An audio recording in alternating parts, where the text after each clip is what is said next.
Thank you for coming here, and I am very sorry for your loss. What is a name? Is it simply a label that we are given and have no control over? Or does it actually have meaning and the power to define who we are? We are all unique individuals, and we carry our name with us from the time we are born until the day that we die. And even then, our name transcends our death with the history that we make in this world and through the memories that we share with our family and our friends. But as time goes on, so do names. They come and they go. New names are bred from creative and youthful parents, and traditional classic names are passed down from generation to generation for historic or religious reasons. But the reality is there are simply some names in society that just do not belong. Names like Adolf or Beyonce, regret. My two personal favorites, chlamydia and labia. Very real names that parents have given to real children. For whatever reason, it happened. Now, many of these names have died in our lexicon because parents realize that it's not very smart to name their kids these outrageous names. And with that being said, I would like to offer this eulogy for the newest name death in our society. A name that I think we are all familiar with and know someone in our lives who personify it, which is the reason we are laying it to rest in the first place. So for that, I say rest in peace, dear Karen. Karen, Karen, Karen, where do I begin? It sure has been a bumpy road, hasn't it?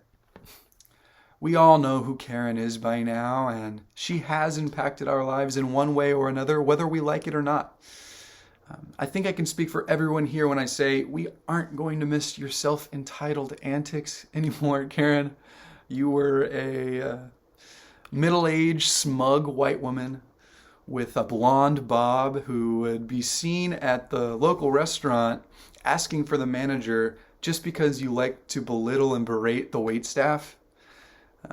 You were an outspoken anti-vaxxer, and you frequently displayed micro-racism, like that time that you asked to touch the black lady's hair who was sitting next to you, even though she was a complete stranger. But by far the worst thing that you ever did was how you would weaponize your privilege attacking people of color, often making police reports for black people with fictitious claims and unsubstantiated evidence. Now, I ask myself, why did it have to come to this, Karen? How can someone so privileged and fortunate be so aloof and have such a loose grasp of reality?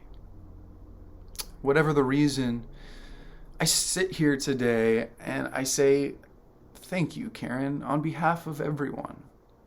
Obviously not for all the terrible things that you said and did, but for bringing our society together with a shared mutual disdain for the things that you said, your callous words, and your dry, wrinkly face.